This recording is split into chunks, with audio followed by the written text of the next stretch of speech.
Hello everyone, আজকে আমি আবারও চলে যাচ্ছিলাম বাবার সাথে ধাপার ওই বাচ্চাগুলোকে খাবার দিতে।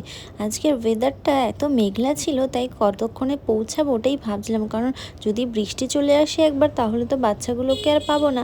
আর যাওয়ার পথেই আজকে দেখা হয়ে গেল এই সুন্দরীটার সাথে। তোমরা আগের ভিডিওটায় অনেকেই জানতে চেয়েছিলে যে এই বাচ্চাটা কোথায় থাকে আর বাচ্চাটার কেউ আছে কি না কেয়ার গিভার। তো আগেই বলে দিই, বাচ্চাটা থাকে ক্যাপ্টেন ফেরির সামনে, আর কেয়ার গিভার রয়েছে ওখানে যারা ফুলদানিগুলো বিক্রি করে, ঝুপড়ি মতন করে দোকানটা করেছে, তো ওখানেই বাচ্চাটা থাকে, ওনাদের সাথেই থাকে।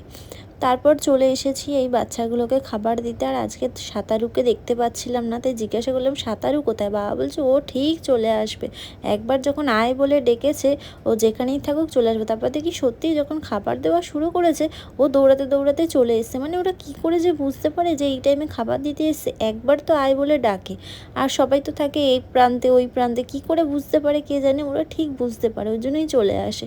তারপরে এখানে আমি ওদেরকে একটু রুটি খাওয়াচ্ছিলাম।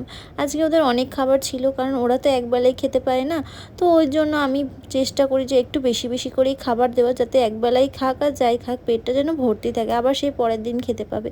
আর এই বাচ্চাটা এত আদর খেতে ভালোবাসে। সবাই কিন্তু যে যার মতন রয়েছে, কেউ ওদিকে গড়াগড়ি করছে খাবার খাচ্ছে, কিন্তু ও ঠিক আমার কাছে চলে এসেছে আদর খাওয়ার জন্য। ও সবসময় গায়ের মধ্যে ওরকম লেপ্টে থাকে যখনই যাই, আমার খুব ভালো লাগে, কারণ আমার বাড়িতেও ছিল আমার একটা বাচ্চা, 17 বছর বয়স ছিল, সে আর এখন নেই। তো এদের কাছে আসলে আমার খুব ভালো লাগে, আমার বাচ্চাটার কথা মনে পড়ে, তো এদেরকে নিয়েই আমি থাকতে চাই সব সময়। আর খাওয়া দাওয়ার পরে সবাই জলে স্নান করতে নেমে গেছে, আর আমি দাঁড়িয়ে দাঁড়িয়ে দেখছি ওদের কাণ্ডটা। আর এই যে সাঁতারু, ও এত হাঁপাচ্ছে গরমে, দেয় আমার বাবা ওকে একটু স্নান করিয়ে দিল, কারণ স্নান করালে একটু ঠান্ডা থাকবে গাটা। এই যে খাওয়া দাওয়ার পর সে যে যার মতন জঙ্গলে ঢুকে গড়াগড়ি করছে, খেলা করছে। সত্যি তাই, পেট ভরা থাকলে ওরা কত একটু আরামে থাকে, খেলা করে নিজেদের মতন। আর খালি পেটে থাকলে যে খাওয়ার জন্য কি করে বাচ্চাগুলো। আর ওই যে একজন চলে গেছে, তাও ওই পার থেকে আমাদেরকে দেখছে।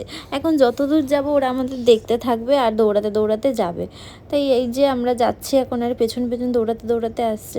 তো চলো, আজকের ভিডিওটা এইটুখানি ছিল। দেখা হচ্ছে তোমাদের সাথে আরও একটা ভিডিওতে।